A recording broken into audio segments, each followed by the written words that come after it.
Assalamualaikum warahmatullahi wabarakatuh. Perkenalkan, nama saya Nisa Ayu Indiani. Saya dari Teknik Fisika.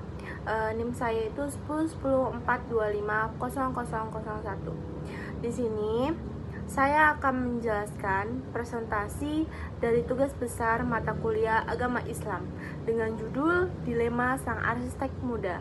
Nah, di sini saya akan membahas beberapa permasalahan yang dialami tokoh utama serta memberikan penjelasan dan solusi berdasarkan ajaran agama Islam. Oke, di sini saya akan membahas mengenai studi kasus dalam judul Dilema Sang Arsitek Muda. Farhan adalah seorang arsitek muda sukses yang sedang mengalami krisis identitas. Di tengah gemerlap karirnya, ia merasa hidupnya hampa dan mulai mempertanyakan tujuan hidupnya. Ia merasa pencapaian materi tidak memberi ketenangan batin, sehingga akhirnya ia kembali mendalami spiritual untuk menemukan arah hidup yang jelas. Farhan mulai menata ulang keyakinannya. Ia belajar bahwa hidup bukan sekadar kebetulan, melainkan ada sang pencipta yang mengatur alam semesta. Sebagai bukti nyata keyakinannya, Farhan mulai disiplin menjalankan kewajiban rutin seperti sholat 5 waktu dan gemar berbagi kepada sang membutuhkan pertolongan. Suatu hari, perusahaan tempat bekerjanya diminta merancang sebuah bangunan yang fungsinya meragukan secara etika agama. Farhan pun mencari dasar hukum untuk menentukan sikapnya, mulai dari mencari ketentuannya di Al-Quran, hadis, sehingga melibatkan kesepakatan para ulama dan melakukannya pertimbangan logis yang sejalan dengan syariat Islam.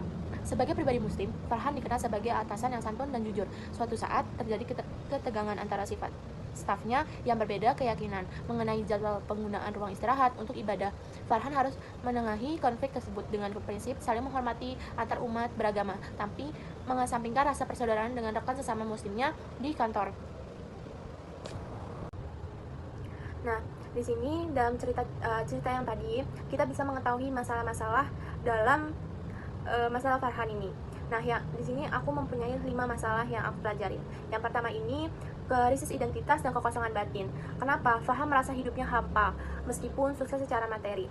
Yang kedua, pencarian makna hidup dan keyakinan kepada Tuhan. Ia mulai menyadari bahwa hidup tidak sekadar kebetulan, tapi Allah sebagai pencipta. Yang ketiga, ada dilema pekerjaan atau etika profesi ajaran agama. Farhan diminta merancang bangunan yang fungsinya bertentangan dengan nilai agama. Yang keempat, pengambilan hukum dalam Islam. Farhan mencari solusi melalui Al-Quran dan hadis dan pendapat ulama. Yang kelima, konflik antara umat beragama di tempat kerja. Terjadi perbedaan kepentingan sosial di ruang ibadah.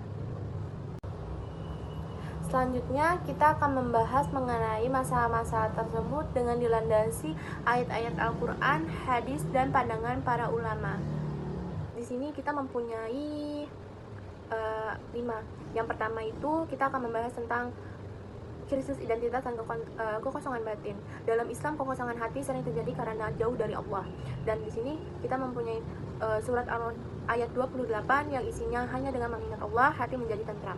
Penjelasannya, walaupun Farhan sukses secara dunia, intinya tidak tenang karena belum dekat dengan Allah. Ini wajar karena dalam Islam kebahagiaan sejati bukan dari materi, tapi dari iman. Yang kedua, kita membahas tentang pencarian makna hidup. Farhan mulai kembali ke spiritualnya. Ini langkah yang benar. Dan di sini kita ada surat yaitu Az-Zahriyat ayat 56.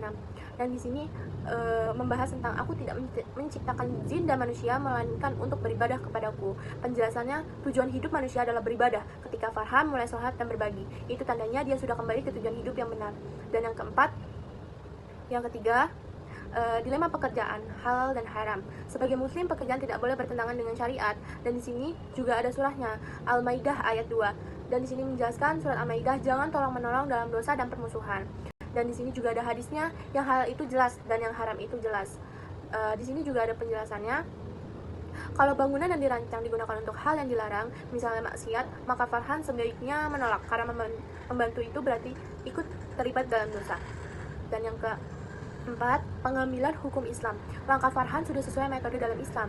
Urutan sumber hukum, yang pertama adalah Al-Quran, hadis, ijma atau kesepakatan ulama. Yang keempat ada kias, logika dan analogi. Dan penjelasannya, ini menunjukkan Farhan tidak asal ambil keputusan, tapi pakai dasar yang kuat dalam Islam. Keputusan harus punya landasan.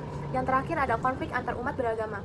Farhan harus adil dan bijaksana dalam pemimpin. Dasarnya ada surat Al-Kafirun ayat 6 yang menjelaskan untukmu agamamu dan untukku agamaku.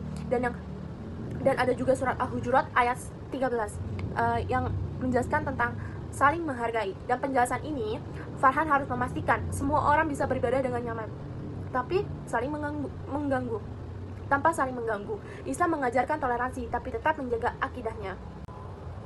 Dan yang terakhir ada kesimpulannya. Dalam kisah Farhan ini bisa disimpulkan bahwa kesuksesan materi tidak menjamin ketenangan batin. Dan yang kedua, Islam memberikan panduan lengkap dalam hidup, termasuk pekerjaan. Yang ketiga, seorang muslim harus memilih yang halal meskipun sulit. Dan toleransi penting dalam kehidupan sosial dan tetap dalam batas syariat.